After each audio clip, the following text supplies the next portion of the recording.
Chapter 5. I love being up so high, Angelica told her cousin. You can see everything from here. You can see everyone come in, Liza agreed, peering down at the orchestra seats through the ivory-plated opera glasses. You can spy on everyone and gossip about them, and no one can hear you. Angelica laughed and tried to snatch the opera glasses from her cousin. James Daumier tugged at his cravat and shook his head disapprovingly. The opera house is a place for beautiful music. Surely you do not come here to gossip. Look at that scarlet cape Margaret Fletcher is wearing, Angelica exclaimed, ignoring James's comment. It looks like something she should wear to the Mardi Gras parade. The color scarlet becomes Margaret Fletcher. She should wear it always, Liza said cattily. James turned to Angelica. She could feel his silver-gray eyes studying her. Angelica, you look beautiful tonight. Oh, James, you're so sweet, Angelica replied. She squeezed his hand, but her attention was on the crowd filing into their seats in the orchestra below. James leaned close.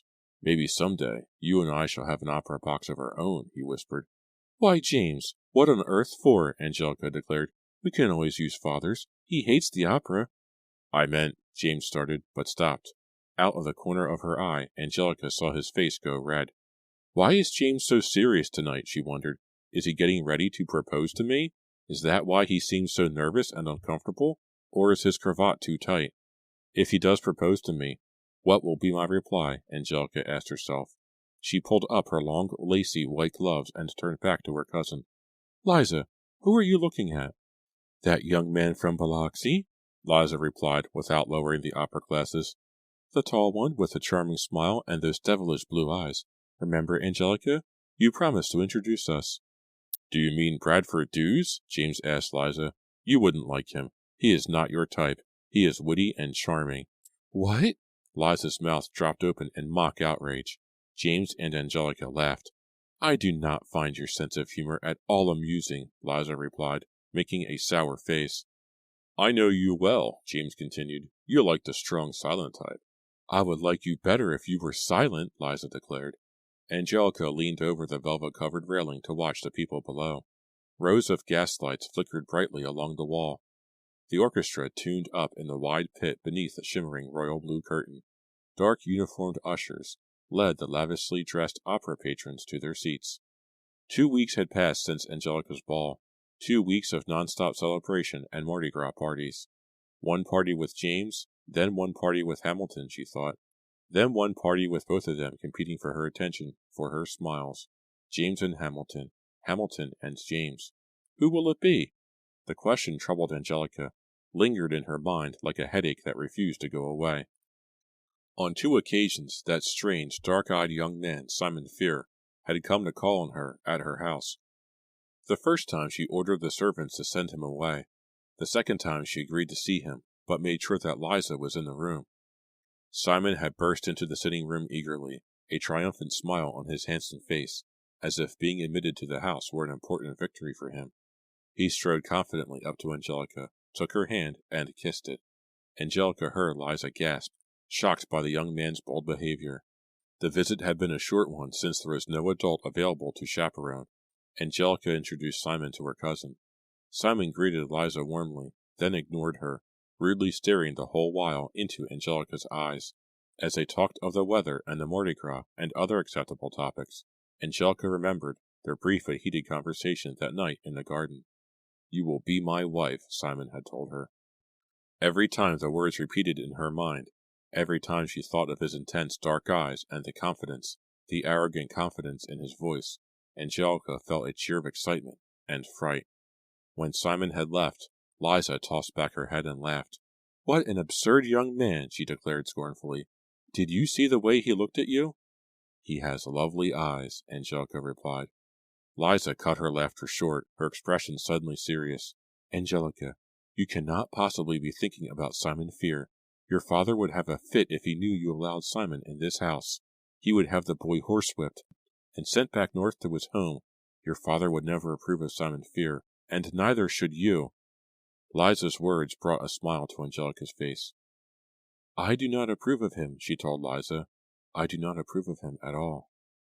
The orchestra stopped tuning up and fell silent. The gaslights were dimmed. The Pierce family box was near the stage. high above the orchestra. It was the perfect place to see and be seen, which in Angelica's mind was the main reason to attend the opera. James smiled at her. It is about to begin. You and your cousin will have to stop gossiping for a while. Oh, good heavens! Look who is here! Liza exclaimed. She handed the opera glasses to Angelica, then pointed below them. Who is it? Angelica asked, raising the glasses to her eyes. Oh! Angelica uttered a soft cry of surprise as, in the dimming light, she spotted Simon Fear. He was in a seat beneath her box, staring up at her. Realizing that her glasses were trained on him, Simon smiled wide and waved up at her. Angelica lowered the glasses and sank back in her seat. Such arrogance! Liza tossed her head. The opera is supposed to be for society people, she said snootily. Who is that? James asked Liza. Have you found yourself another young man from Biloxi? It is just someone I know, Angelica replied. Something about Angelica's tone of voice roused James' curiosity. Someone you know? A boy? He leaned forward and peered down, his hands on the railing. James, please, Angelica whispered. The opera is about to begin. She reached out to pull him back, but to her surprise, James rose to his feet, still leaning over the railing. James, what on earth? Angelica whispered. James turns to her, his silver-gray eyes wide in an expression of terror. His hands came off the railing. They rose stiffly in front of him, and he turned and started climbing onto the box railing. James, come down, Liza shrieked. James, get off there! James balanced awkwardly on the balcony railing for a moment, his mouth open in a silent scream. His arms began thrashing wildly at his sides. His legs trembled. James, you're going to fall, Angelica cried. She grabbed for him with both hands. Too late. Without uttering a sound, he toppled over the rail. James! James! Angelica shrieked, her arms still outstretched. She called his name again and again, not believing her eyes, not believing that he was gone, not believing the empty space beside her. And then her high-pitched screams blended in with the other startled cries and shrieks of horror that filled the darkened hall. Chapter 6. Simon watched the body plunge from the box. It hit with an echoing thud in the aisle. Then, as horrified screams rose up in the darkness, Simon tucked the silver pendant under his dress shirt and quickly made his way to the aisle. A few moments later he entered the private box to find Angelica and her cousin comforting each other, their tear-stained faces filled with disbelief. Liza's shoulders heaved as she sobbed. Her face was buried in her gloved hands. Angelica gazed up, startled to see Simon. She brushed away the tears from under her eyes.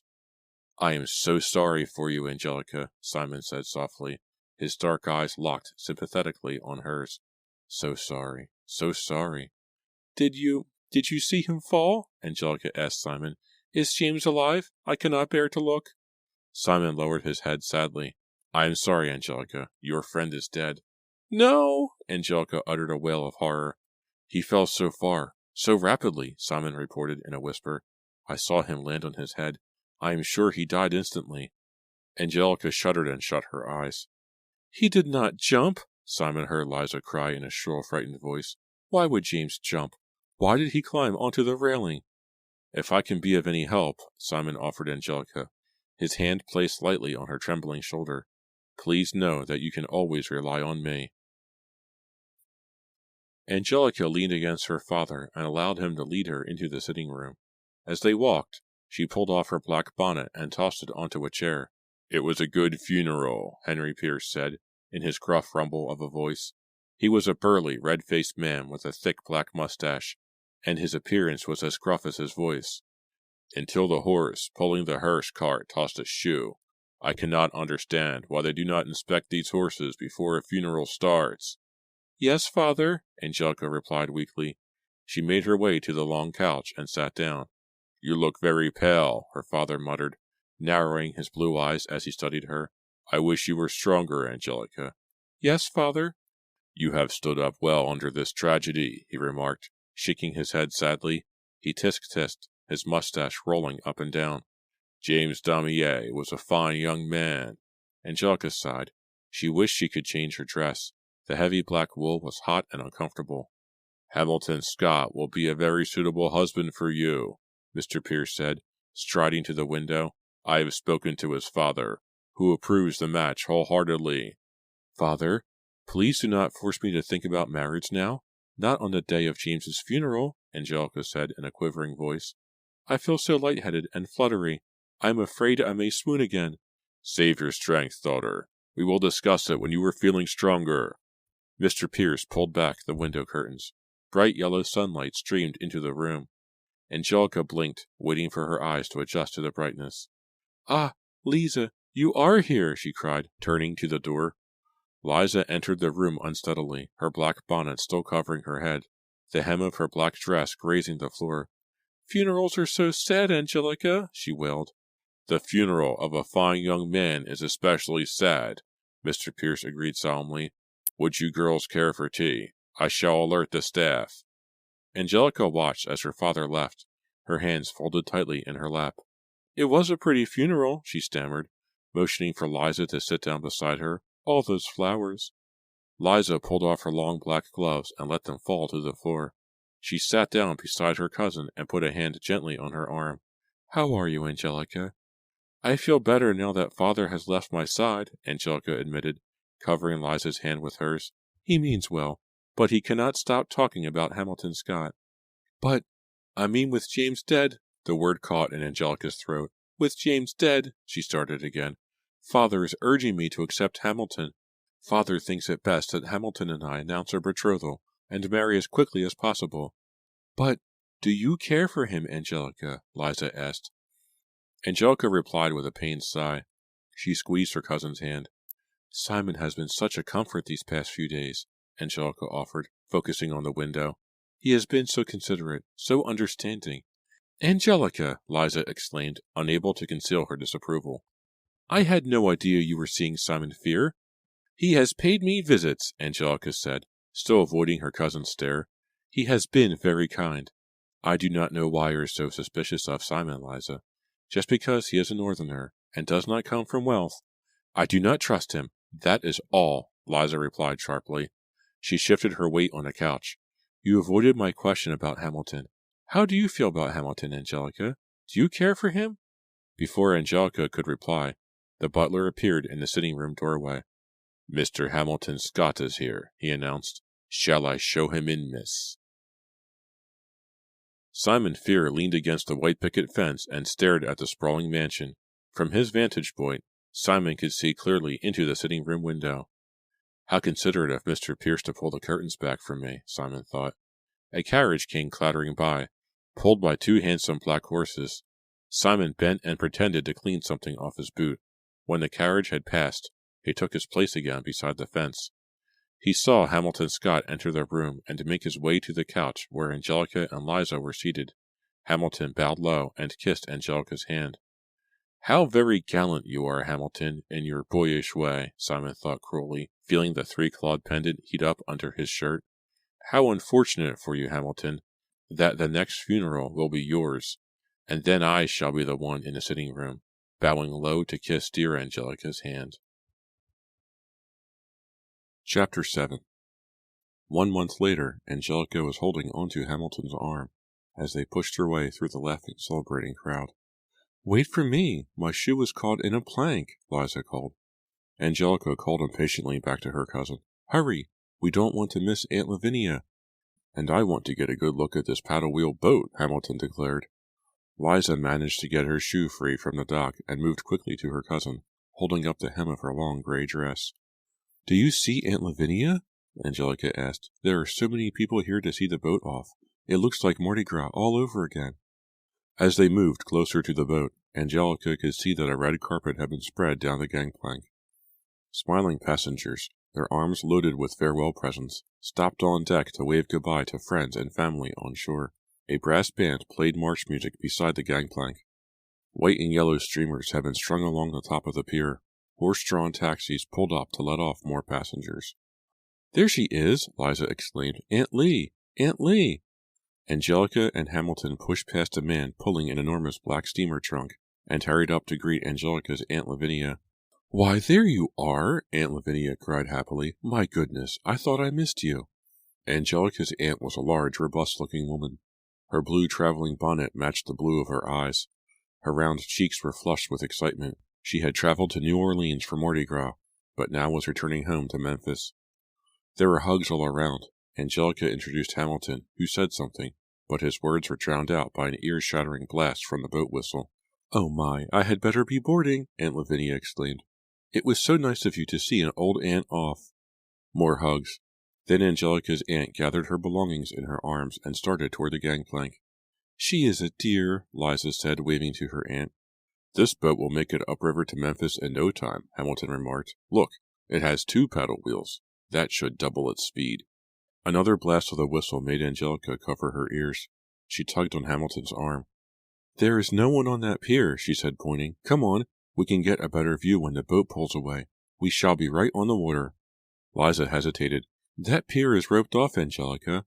I do not think they want us to stand there." "We can stand there if we want," Hamilton said. "Come on, I want to be as close as I can when the boat starts to move." With Hamilton in the lead, the 3 of them ducked under the rope and stepped out to the edge of the pier. Below them, the water lapped against the wooden pilings, the water green and golden, shimmering in the bright afternoon sunlight. "I can see fish down there. Look, a whole school of them," Hamilton said, bending over the edge of the pier and pointing into the gently rocking water. I don't think we should be here," Liza stammered. She glanced around uncomfortably. "No one cares if we watch from here," Angelica told her cousin. The last passenger had boarded, Angelica saw. The gangplank had been pulled on board. 2 young sailors in white suits were rolling up the red carpet. The band started braying out another march. Angelica shielded her eyes with one hand and searched the deck for her aunt. She felt a tap on her shoulder. "Turn around," Liza instructed in a hushed voice. "Look who is here." Confused, Angelica followed her cousin's gaze. To her surprise, Simon Fear was standing at the edge of the crowd. He had a hat pulled down over his forehead. His hands were stuffed into the pockets of a gray coat. "How strange," Angelica thought, staring intently at him. "Why is Simon here? He doesn't appear to be seeing anyone off." With 2 short blasts of its whistle, the paddle boat began to pull away from the dock, its wheels spinning slowly, churning the water. Peering back toward the crowd, Angelica saw Simon pull something from his coat pocket. The silvery object caught the light of the sun. Simon raised the object high. Angelica shook her head, then turned to watch the boat depart. "What a strange young man he is," she thought, an amused smile spreading across her face. Another blast of the whistle. The boat began to pick up speed. Behind Angelica, the crowd waved and cheered. Angelica watched the twin paddle wheels turn, creating 2 frothy waterfalls as the boat pulled away. She glanced back. Simon hadn't moved. He still held a silvery object high in one hand.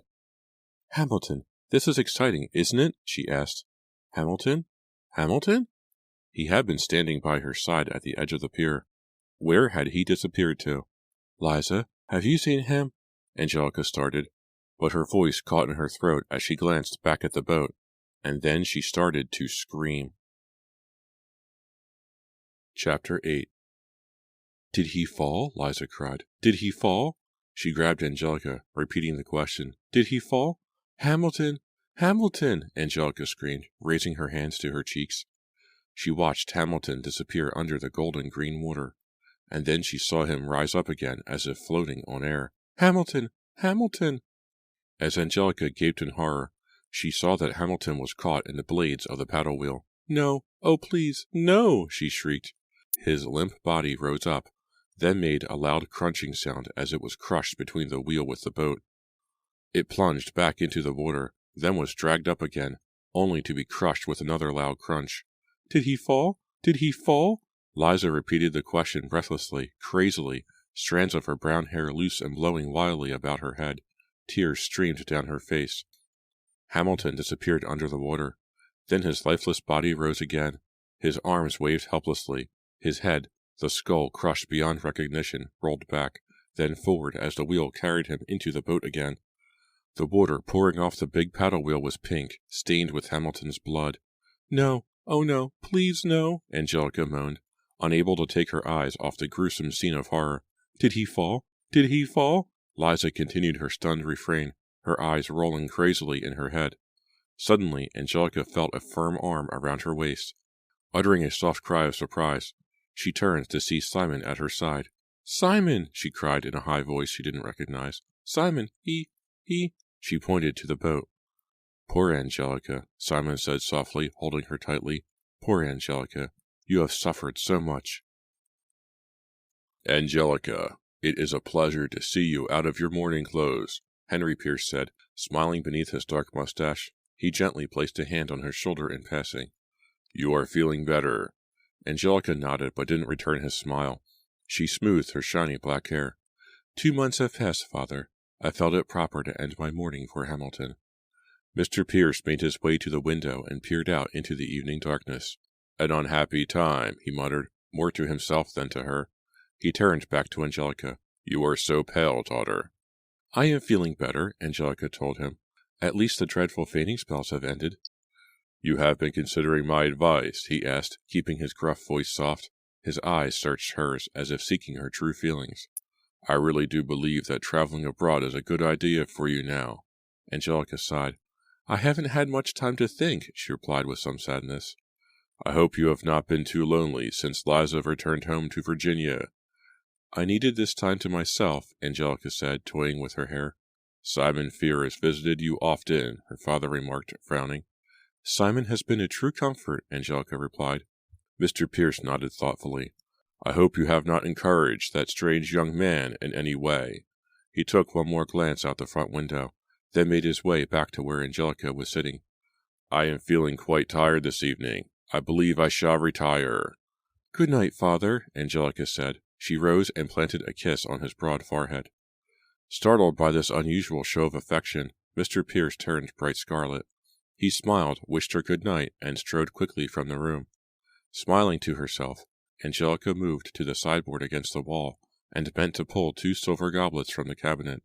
She busied herself there for a few moments, then returned to the couch. About half an hour later, the butler entered the sitting room, carrying a small white card on a silver tray. Mr. Fear wishes to see you, miss, he said, presenting Simon's card to her.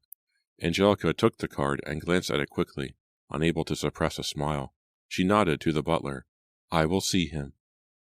Simon entered, holding his hat in one hand, his dark hair slicked down, a look of concern on his face. But his expression softened to happiness when he saw that Angelica had traded her black morning dress for a light-colored gown. Smiling at her, his dark eyes glowing in the soft light of the gas lamps, he crossed the room quickly, then bent and kissed her hand. She motioned for him to sit beside her. Raising his coat-tails, Simon lowered himself to the couch. Angelica, he started, but she raised a hand to silence him. Her emerald eyes burned into his. Simon, I will marry you, Angelica said. He stared at her blankly. He swallowed hard. Simon, did you not hear me? Angelica demanded. I said that I will marry you. I am so, he stammered. Angelica tossed back her head and laughed. Why, Simon, I have never known you to be tongue-tied. Simon blushed. My dear Angelica, I am so overcome with happiness that I am speechless. He took her hand in both of his. I am thrilled, Angelica. I am the happiest man in all of New Orleans. I am bursting with happiness, I swear it. Angelica jumped to her feet and walked quickly to the sideboard. Simon, let us have a toast, she said happily. A toast to our marriage, to our happiness. She filled the 2 silver goblets from a silver pitcher. Simon crossed the room and took one of the goblets from her hand. To years and years of wedded happiness, he proclaimed, beaming at her. The silver goblets clinked. They stood in front of the sideboard, their goblets raised, their faces glowing in the soft gaslight. Then, to Angelica's surprise, Simon's expression darkened. I must tell you something now, dear Angelica, he said, lowering his voice to a whisper. She gazed back at him expectantly, her eyes locked on his. I love you so much, Simon said.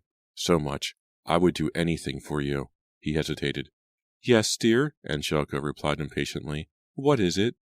I was so determined to have you. Nothing. No one could stand in my way, Simon continued, his eyes sparkling now. Yes? He took a deep breath, then let it out. I love you so much that I murdered James Daumier and Hamilton Scott to win you. Chapter 9.